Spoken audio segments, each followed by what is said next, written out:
You have to use my theme tune. Yeah. For you and fun for you and me. And me!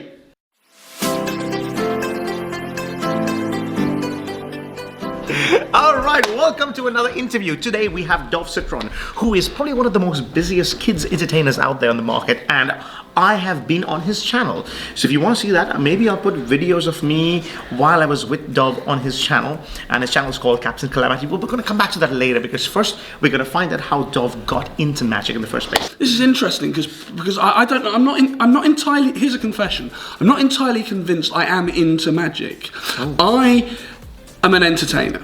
And that's what I am first and foremost. Perfect. And I use lots of different tools in order to engage an audience, and that means I'm not precious at all. Mm-hmm. So whatever I can use to get the laughter, to get the excitement, to get the engagement, I'm basically a whore to anything I can use in order to get those reactions, because that's what I feed off. Okay. So it doesn't matter. I'm not exclusively a magician. Magic is one of the tools I use, and I love it. And so in answer to the question, how did I get into magic? Well, really, as an actor, because I trained as an actor. Ah, right. I was working on the holiday camps and working overseas.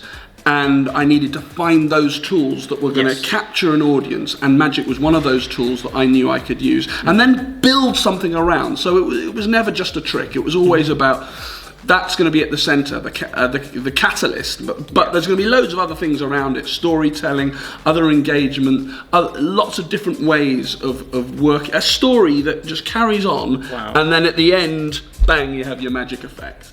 So that's it was why always you're so good, you see. I strongly believe that if you're not a good entertainer first and foremost, then the other stuff really doesn't matter. It's not even important. Becoming good at magic has to be secondary to being a good entertainer, being somebody that is liked by their audience. And this is another thing. A lot of magicians, they're not liked. You can be really good, but if people don't like you, they won't come with you, and they'll never love you. And I think if you want to get those rebooked, you have to have that you have to be able to get that atmosphere and have to have that audience engagement. Because people have to remember you and not just the magic trick that they saw. Oh yeah, this guy did this thing for me. What was his name? No idea. How did it look like? No idea.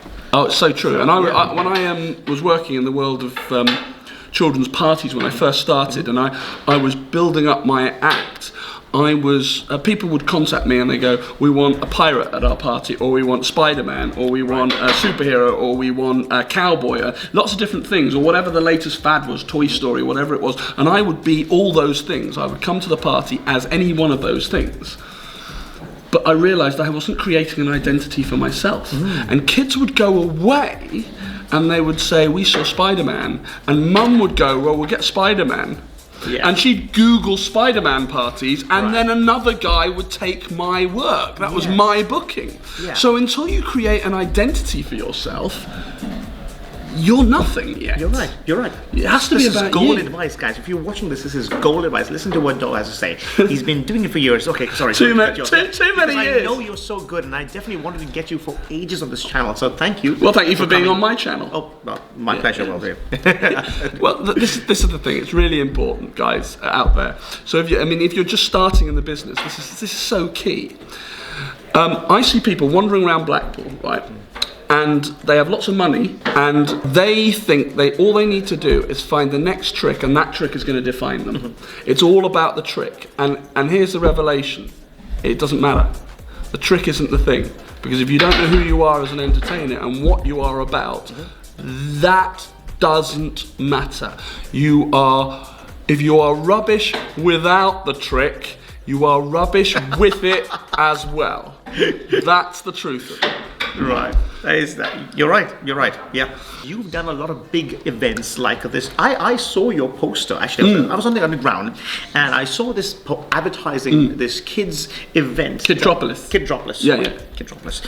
And you were one of the featured performers out there. How did you get that gig, and what do you do at this gig? Is it science? Is it magic? What do you... The children's shows have always been the undercurrent. That's sort of been my bread and butter. That's been going along. But it's always been, for me, about creating a big show. That's what I've always loved. Right. So, I have the utmost respect and a little bit of jealousy for those people that walk into a venue with a pack of cards and are able to work the room and pick up their fee and go and not have any kit with them. And Brendan is one of those guys who can do 3 hours with a biro, but I'm not one of those guys. I'm very prop heavy. That is because that's a choice I've made. I love that, the colour. I love the size. I love the panto of it, the theatre of it. And for me, it's always about the moment an audience walks in, what they're going to see, and always having that visual. So, as Brendan might turn up in an Uber and then have a biro in his pocket and an elastic band in his back pocket and a bit of string or whatever it is, I've got three Arctics. Well, I exaggerate, but it's that kind of thing. It's the big show. Yeah. So Kidtropolis, they came to me and they said, we want to create a Guinness World Record because we think that's the thing that is going to pull our crowds in. You're a bubble guy. I'll tell you about that later. And you're a custard pie guy. Now, what is a custard pie guy? And they said, what record do you want to do? And I thought, well, I'll go for the easy option. I'll go for the custard pies. Yeah. They found out what the record was, which was getting as many custard pies thrown in my face in a minute as possible. So I got a team together. Many of you will know some of the guys on this team. We had Gary Schiffman, we had Dave Allen, we had Paul Migram, lots of people who are known within the magic fraternity and family entertainers themselves. And Martin Rees, who has got 4 Guinness World Records now and counting. So the team was put together, and then it was all about practicing. Because we actually wanted to take this quite seriously. We wanted to beat it. We didn't want to just play at it. And the record stood at 71 custard pies. So the rule was, it's a 2-man record. One guy has to stand 1.5 meters away from the other person, and they have to be continually throwing those pies, and they have to hit your face. So 72 custard pies was our record. The previous record was 71, so we beat it by 1. Oh, you did beat it by 1? We beat it by 1. Wow. So we are currently, and it hasn't been beaten for 3 years now, we still have that record. So Paul Migram and I are Guinness World Record holders for that record. So Paul was throwing it. Yeah, because he's Colonel Custard. Who else? For custard pie. Exactly. Paul's been on this channel before. If you haven't seen that, go and have a look. Now you can watch that, so you can see what he's about. Yeah. But that was the thing. So it was that really, they thought, oh, this is going to be good. We can build lots around this. But they also really invested in what I said earlier, which was Captain Calamity. They saw it as a thing, you know? It wasn't Dave Smith, it was a character. It's the two best people to get your pie smashed on, and then the person throwing it. So it's perfect. You couldn't have chosen anyone better. No, and he was really good. And I would argue he does all the work. Right, because you just got to stand there. I've got to stand there and take it. Yeah. But it's all on him. You know, it should be his record. But you know, I'm taking the credit for it as well. It's my part of it. Of course. That's amazing. So things. I think you've got to learn. I'm learning this more. You've got to learn to say yes to things. You've got to push yourself outside your comfort zone, and you've got to believe in yourself. And the way I promote myself, I have a real image as well, and I think that really helps as well. So when you're approaching big companies like Kidtropolis, who are going to do these things, I think that's really important to have something that is definable. And that really helped me. And I will send out emails and letters and have phone conversations every day, even for things I don't think I'm right for, because you never know where they're going to take you. I do hospital jobs, I do children's parties, I do theatres and art centres, I do school shows. Because if I want to make a living out of doing what I do, no wonder you're so busy. I'm working all the time. It's great. It's so good that you said that, and this is gold advice to people who are watching. But I think some of the viewers sitting back home, maybe they're hobbyists or amateurs and want to take this to the next level, and they say, yeah, you're saying create a character like Captain Calamity, that's what you created.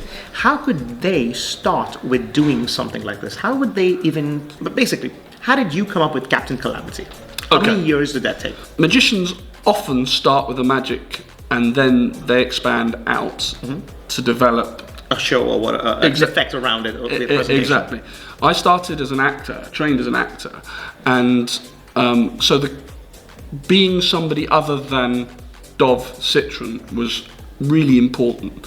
Putting something, and Captain Calamity is a heightened version of myself. On stage, it is me still, so there's still the honesty and the vulnerability of me, but it's a heightened version of myself. So it's not panto, it's not an unreal character or a clown that kids can't and families can't identify with. It is something that is graspable. And then, as I built the story of Captain Calamity, and by the way, Captain Calamity came because I sat with my wife and some friends around a table once, and we just said, right, I need something. I need something that's not Spider-Man or Superman, but is my own identity. Yeah. And we just played with names, and we came up with Captain Calamity. How long ago was this? This was 20 years ago. And then, 20 years ago. And I know, I'm old. You look young. I'm very old, mate. And then, every time I would go to an event, kids, you know what kids are like? They will always ask, who are you? What's your name? Where are you from? They want to know. And that was great because it meant I built stuff. I created a world. Captain Calamity, the Lollipop Lighthouse, because they wanted to know where I live. Well, I'm not going to say Edgware. The Lollipop Lighthouse. Where's the Lollipop Lighthouse? Chocolate Button Bay. Where's Chocolate Button Bay? Storyland. Oh, who's in Storyland? And you start building and you start building and creating. But you've just got to remember these things that you've told people. And as long as you keep coming back to those things, I mean, I can tell you about the candy cane forest. I can tell you about all the different areas of Chocolate Button Bay. Where do you get your bubbles from? Oh, I get them from the lemonade fountain. And, you know, you start building this world. And then I started writing stories. Rhyming stories for kids and picture books. And that was really good because that really helped consolidate this world. So Captain Calamity is very three-dimensional now. He exists. He has a world, he has people he interacts with, he has Scorcher the Dragon, he has other creatures that, I mean, this could be a CBeebies show, but it exists. And the followers of Captain Calamity, when they come to see my shows at Harrow Arts Centre or in Boreham Wood at 96 Shenley Road or wherever I do my shows, they often come with that knowledge. They know the world. And that's great because you're tapping into things. I bring other characters in and they will know Herbert Sherbert and they will know the Scallywag and they will know how those characters interact with me. So we've created this fantastical place. I definitely see this as a TV show for sure. But then saying that, at the moment you're currently in process with another good friend of mine called Dee Riley. Who's illustrating some of the things that Dee watches the channel, by the way, so yeah. Hi Dee. Hi Dee. So so tell us about this book and where can people get this? When's it out? So last year, it takes a year to put these books together. They are children's stories, rhyming. So I write the rhyme and then pass it over to Dee and he begins the process of illustration. And the editing and refining goes on, and as I say, it takes a year because we've both got other jobs. We're always working, so getting to meet each other, and we won't let it go out until we're both really pleased with it. We've tested it.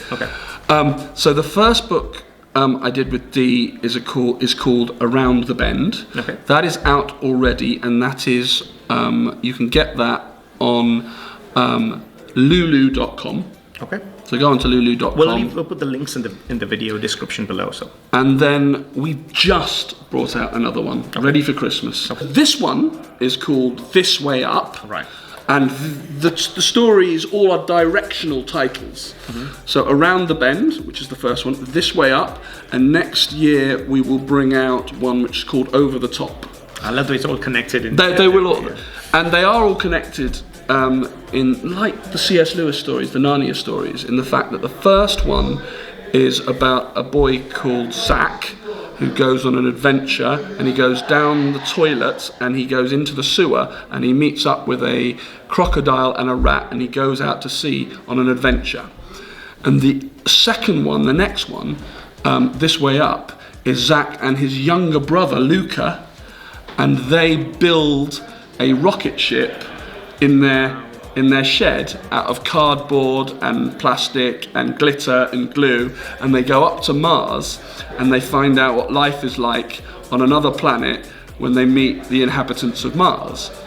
And then next year's one, just to give you a little bit of an insight in advance, but you'll have to wait a year for this, Over the Top also features Zach and Luca, but only in a small section of it. Okay. But it's about the Trash Heap Gang, and they are the inhabitants or the crew of the Great Pacific Garbage Patch. So it's about that adventure. It's kind of like a Mad Max Fury Road kind of one. Yeah, I think that will be about it. But I'm not going to give too much away because we've still got to do it. Wow. Yeah, so we're always planning. We're like a year ahead of ourselves. That's incredible. Yeah. Seriously. Yeah, I love it. So I think this has been such a wonderful. We've gone a lot longer than we had planned, but it's fine. How long have we done? About an hour and a half? Yeah.